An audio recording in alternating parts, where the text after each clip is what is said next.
Have you ever imagined what it would be like to face an enemy that seemed invincible?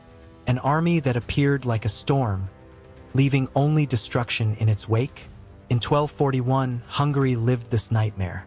The Mongols, masters of war and lords of the steppes, advanced like a relentless whirlwind, crossing mountains and rivers, burning villages, crushing armies, and reducing cities to ashes. King Béla IV, desperate, summoned his knights and raised his banner for battle. But what he didn't know was that he was about to face a force unlike anything the world had ever seen. At the Battle of Mohi, the Hungarians prepared to stop the invasion. But how do you resist warriors who seemed like ghosts? They attacked and disappeared, flanked troops with surgical precision, and wielded an arsenal of strategies that baffled even the most experienced generals. Béla's army was crushed, and the king fled, leaving the country at the mercy of the invaders. For a year, Hungarian lands were consumed by chaos, a massacre that wiped out a quarter of the population. But what if this defeat was actually the beginning of something greater? The destruction was absolute, but Béla IV would not allow Hungary to fall again. As the enemy vanished beyond the horizon, the king looked upon the ruins of his kingdom and saw more than ashes. He saw an opportunity. The past no longer mattered. Hungary needed to be reborn, stronger, better prepared, more lethal. Stone castles began to rise where once there were only unprotected villages. Walls surrounded cities like silent sentinels. But fortresses alone do not win wars. Warriors were needed, warriors ready to meet the challenge. So, Béla brought archers from Italy, crossbowmen from Venice, and, above all, turned his knights into war machines clad in iron. Had the old armies been crushed? Then let them be forgotten. Now, Hungarian knights wore heavy armor, wielded imposing lances, and trained with ruthless discipline. The Order of the Hospitallers and the Knights Templar were granted land and wealth to fortify the borders. The king promised titles and privileges to those who armed themselves for battle. And soon, the fields were filled with warriors eager for glory. But none of this would matter if the enemy never returned. And Béla knew the Mongols would come back. The question was, this time would they be ready? 40 years passed. The silence of the steppes was unsettling, as if even the wind held its breath before the storm. Then it came. In 1285, the Mongols returned, but this time they did not find a defenseless kingdom. Nogai Khan and Talabuga, ruthless leaders of the Golden Horde, marched on Hungary with tens of thousands of warriors, determined to repeat the massacre of 1241. But times had changed. As the invaders advanced, they found no vulnerable villages or disorganized armies. Instead, they encountered stone fortresses, walls that withstood fire, and heavily armored knights ready to strike back blow for blow. Two fronts opened. Talabuga led his army through the north, while Nogai Khan struck against Transylvania.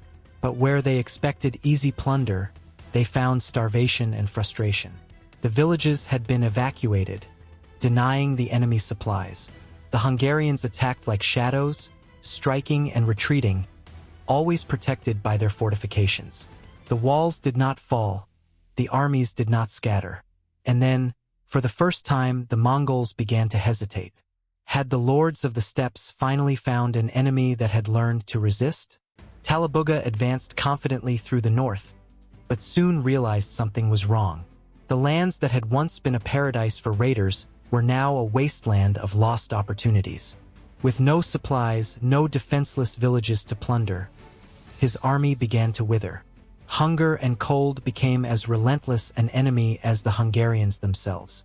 Every attack attempt ended in severe losses, and the only option left was retreat. But the withdrawal was a disaster.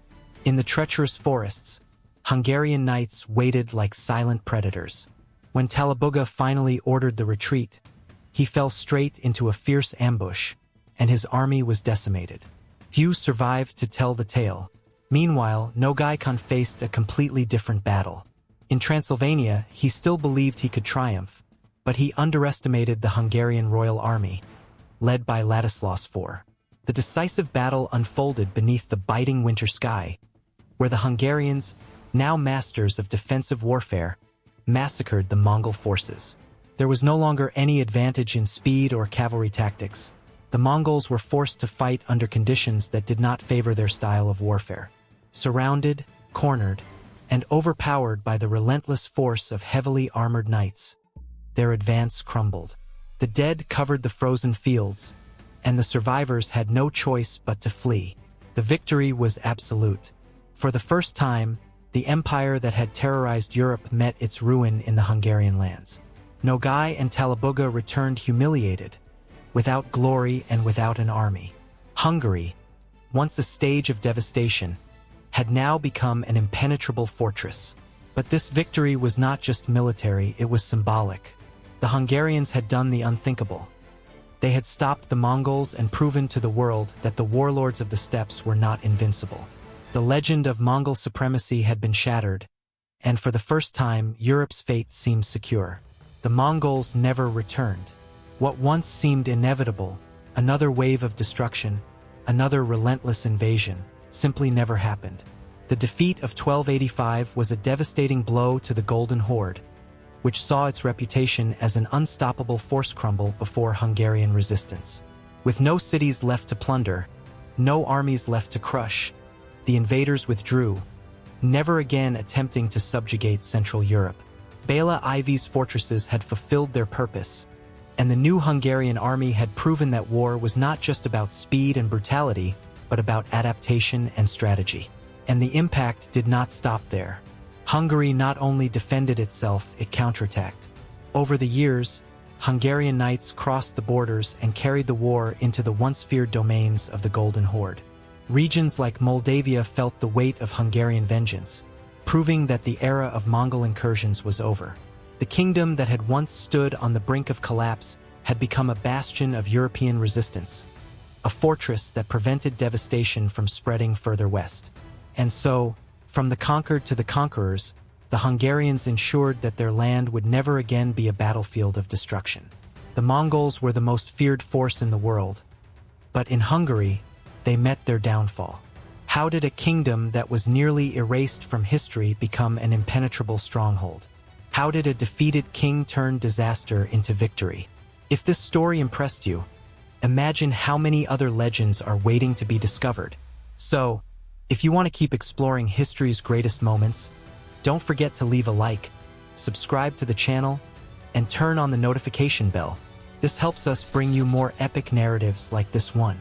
And now, I ask you, which other empire could have resisted the Mongols? Comment below and let's debate.